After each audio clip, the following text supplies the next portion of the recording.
को मेरा नमस्कार। इसमें हम जो है समांतर श्रेणी के 3 प्रश्न पढ़ेंगे कि जब क्रमागत 3 पद होते हैं तो उसमें के का मान, ए का मान ज्ञात कीजिए और कौन सा पद जो है वो 78वां होगा।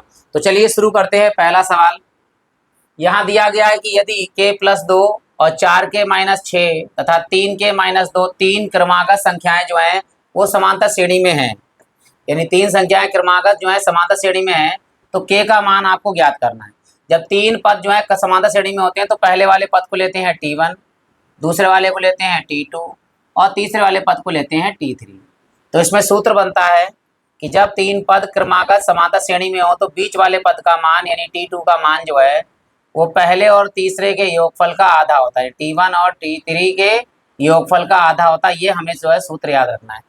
तो t2 दूसरा पद कौन सा है हमारे पास, 4k - 6, यहाँ लगाएंगे 4k - 6 बराबर t1 का मान कौन सा है, k + 2, तो यहाँ लगाएंगे k + 2, फिर प्लस में t3 यानी तीसरा पद कौन सा है, 3k - 2, तो 3k - 2 और बटे में हमारे पास में है 2। यहाँ 2 है प्लस के, यहाँ 2 है माइनस के, तो ये तो घट गए आपके।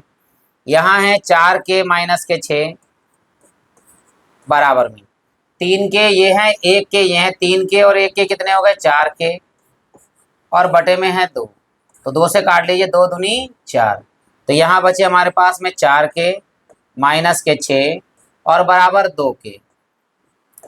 k वाला मान 2 के इधर प्लस का इधर आके माइनस का हो जाएगा और 6 माइनस का इधर आके प्लस का हो जाएगा। तो यहाँ बचे हमारे पास में 4k और 2k प्लस के थे माइनस के हो गए, यहाँ पे माइनस के 2k और बराबर में 6, यहाँ माइनस का था इधर आके हो गया प्लस का। अब 4k में से 2k जाएगा तो बचेगा 2k और बराबर में है 6, तो यहाँ 2 से काट लेंगे, 2 3 6, तो k का जो मान होगा वो कितना होगा, 3 है। ये हमारा पहला आंसर आ गया। अब अगले सवाल में पढ़ते हैं, वो भी इसी तरह से है लेकिन उसके अगला जो है वो बिल्कुल अलग टाइप का प्रश्न है। तो चलिए दूसरा सवाल लेते हैं। यहाँ दिया है कि a के किस मान के लिए a और a + 4 और 3 है समांतर श्रेणी में। तो वही काम, पहला पद हमारा t1 और दूसरा पद t2 और तीसरा पद t3 है। तो जब 3 पद क्रमागत AP में होते हैं तो बीच वाले पद का मान यानी t2 का मान पहले और तीसरे यानी कि t1 + t3 के योगफल के आधा होता है।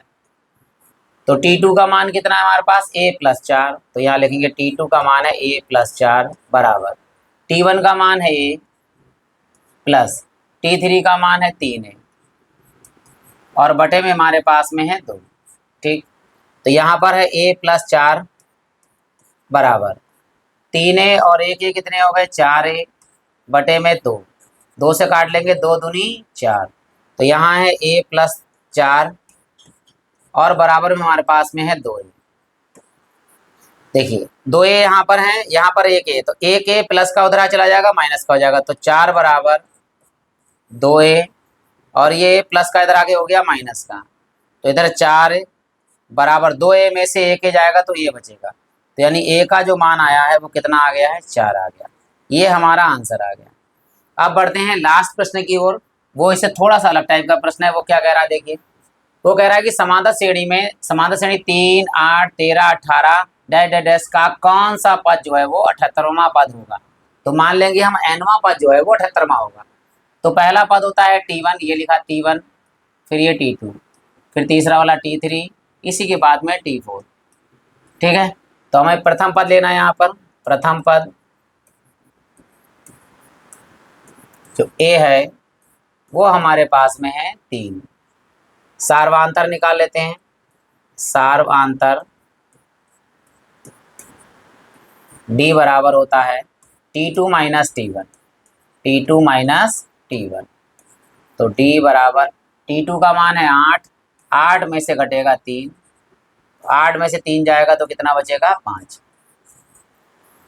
ठीक, अब मान लिया माना nवां पद, माना nवां पद जिसे हम tn या an से भी लिखते हैं, बराबर कितना दिया है, 78, तो 78 लिख देंगे। nवें पद का फार्मूला होता है, nवें पद का फार्मूला होता है a + n - 1 × d, ये nवें पद का फार्मूला है, बराबर 78। अब जो जो मान है वो लगा देंगे। a का मान कितना है हमारे पास, a का मान है 3, a की जगह पर लगाइए 3, प्लस n माइनस 1 और d का मान कितना है, d का मान है हमारे पास 5 बराबर 78। ठीक, ये 3 इधर प्लस का उधर आगे काय का हो जाएगा माइनस का, ये 5 की गुणा हो रही है तो शुरू में 5 लिख देंगे हम यहाँ पर, तो ये आ जाएगा 5 ब्रैकेट में है n माइनस 1 और बराबर में हमारे पास है 78 और ये प्लस का 3 था उधर आगे हो गया माइनस का, तो 5 n माइनस 1 बराबर 78 में से 3 जाएंगे तो बचेंगे 75। अब यहाँ 5 गुणे में है, बटे में ले जाएंगे तो 5 से काट लीजिए ऐसे ही, 5 एकम 5 और 2 बचा 25 हो गए, 5m 25 या 15 तिया, हाँ 15 पचे 75, n माइनस 1 बराबर हमारे पास बचा 15 और ये 1 माइनस का इधर आगे हो गया प्लस का, n बराबर हो गया 15 प्लस 1 यानी कि 16। n का मान कितना आ गया 16, यानी 16वां पद जो है वो कौन सा पद है 78वां, तो यहाँ लिख देंगे अतः n बराबर 16वां पद जो है वो कितना है 78 है। अगर मान लीजिए अब आपको आंसर चेक कर रहा है तो आंसर भी चेक कर लेते हैं कि वास्तव में हमारा आंसर सही है या नहीं सही है। तो हम 16वां पद निकालें और देखो 78 हो जाएगा, तो चलिए निकालते हैं 16वां पद, यानी कि T16 का फार्मूला होता है a प्लस 1 कम कर देते हैं 15d। ठीक, a का मान हमारे पास कितना है, a का मान है 3 और प्लस 15, d का मान कितना है 5, तो यहाँ लगा दिए देखिए 3 प्लस के 15 बचे 75, 75 और 3 जोड़ेंगे तो कितना हो जाएगा 78। इसका मतलब हमारा आंसर बिल्कुल सही है कि 16वां पद जो है वो 78वां होगा। अगर आपको वीडियो पसंद आए तो लाइक कर सकते हैं, चैनल को सब्सक्राइब कर सकते हैं, कोई कमी दिखे तो कमेंट्स में बता सकते हैं ताकि अगले वीडियो में मैं उसको सुधार कर सकूं।